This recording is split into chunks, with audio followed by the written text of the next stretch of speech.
वर्षातून एकदाच म्हणजे मार्च एप्रिलच्या दरम्यान येणारी ही उन्हाळी रानभाजी खाल्ली आहे का तुम्ही? गोंदणीच्या झाडाला बारीक बारीक असा फुलोरा येतो, म्हणजे या गोंदणीच्या झाडांच्या कळ्या आहेत.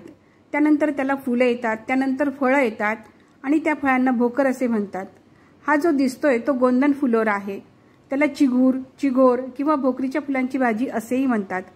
काही ठिकाणी ही भाजी शेलवट, शेंबळी, तोराची भाजी म्हणूनही ओळखली जाते, तर हिंदीत ही बोहरची भाजी म्हणून प्रचलित आहे. आपल्या शरीराच्या गरजेनुसार निसर्ग त्या त्या ऋतूत त्या त्या भाज्या उगवत असतो. काही भाज्या प्रचलित असतात तर काही दुर्मिळ. ऋतूप्रमाणे त्या त्या भाज्यांचे सेवन करणे गरजेचे असते. तर चिगूरची भाजी ही गुणधर्माने थंड प्रवृत्तीची, पौष्टिक, आरोग्यवर्धक अशी आहे. तर आपण बाजारात चिगूर घेण्यासाठी आलेलो आहोत. मावशी, कसा दिला चिगूर?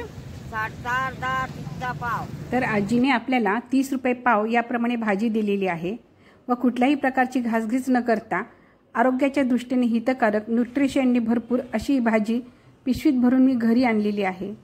वर्षातून एकदा येणारी ही भाजी नक्कीच खाल्ली पाहिजे. अगदी सोप्या पद्धतीने आपण ही भाजी बनवणार आहोत. तर नमस्कार, मी छाया. माझ्या चॅनलवर तुम्हा सर्वांचे मनापासून स्वागत करते. तर बघूयात ही भाजी मी कशी बनवते. सुरुवातीला ही भाजी आपल्याला निवडून घ्यायची आहे. निवडताना ह्याच्या कळ्या आणि कोवळ्या काड्या काढून भाजीत वापरायच्या आहेत व ह्या जाड काड्या आहेत त्या आपल्याला काढून टाकायच्या आहेत. तर भाजी निवडून झाली आहे. आता हिला नळाखाली स्वच्छ धुवून घ्यायची आहे. भाजी धुवून मी यातील सर्व पाणी काढून टाकलेले आहे. आता रेसिपीकडे वळूयात. अगदी साधी सोपी रेसिपी आहे. ही भाजी उन्हाळ्याशिवाय इतर ऋतूत फार कमी प्रमाणात पाहावयास मिळते, म्हणून उन्हाळ्यात हमखास खावी. कढई तापत ठेवून सुरुवातीला यात आपण तेल टाकून घेतलेले आहे. तेल तापल्यानंतर त्यावर जिरे व मोहरी घालणार आहोत.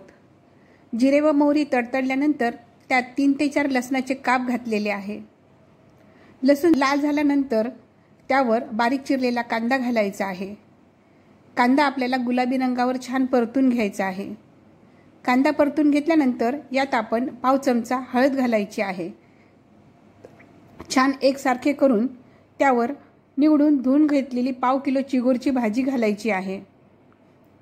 भाजी घातल्यानंतर उलटण्याच्या सहाय्याने छान परतून घ्या. आता जरी ही भाजी जास्त वाटत असली तरी ती शिजून अगदी कमी होते. आता त्यावर चवीप्रमाणे मीठ टाकायचे आहे. पुन्हा एकदा परतून त्यावर वाफ येण्यासाठी झाकण ठेवायचे आहे. साधारण 3 मिनिटांनंतर झाकण काढून भाजी चेक करून पाहूयात. भाजी अर्धवट शिजलेली आहे. एकदा छान परतून घ्यायची आहे. या भाजीत आंबट पदार्थाचा वापर केला जातो, जसे की टोमॅटो, चिंच, दही, कैरीच्या फोडी यापैकी काहीही एक आपण आपल्या आवडीप्रमाणे घालू शकतो. मी इथे चिंचेचा वापर केलेला आहे. 3 ते 4 चिंचेचे बुटुक मी यात धुवून घातलेले आहेत. परत एकसारखे करून यावर 3 मिनिटासाठी झाकण ठेवायचे आहे. आवश्यकता वाटल्यास तुम्ही यात थोडे पाणी घालू शकतात. आता याला छान वाफ येऊ द्यायची आहे. भाजीला छान वाफ आलेली आहे आणि भाजी शिजलेली देखील आहे, तुम्ही बघू शकता. आता यात आपल्याला चवीनुसार लाल तिखट घालायचे आहे. तिखट घालून परत मिनिटभर परतून घ्या. आता यात 1 चमचा जाडसर दाण्याची कूट घाला. छान लागते.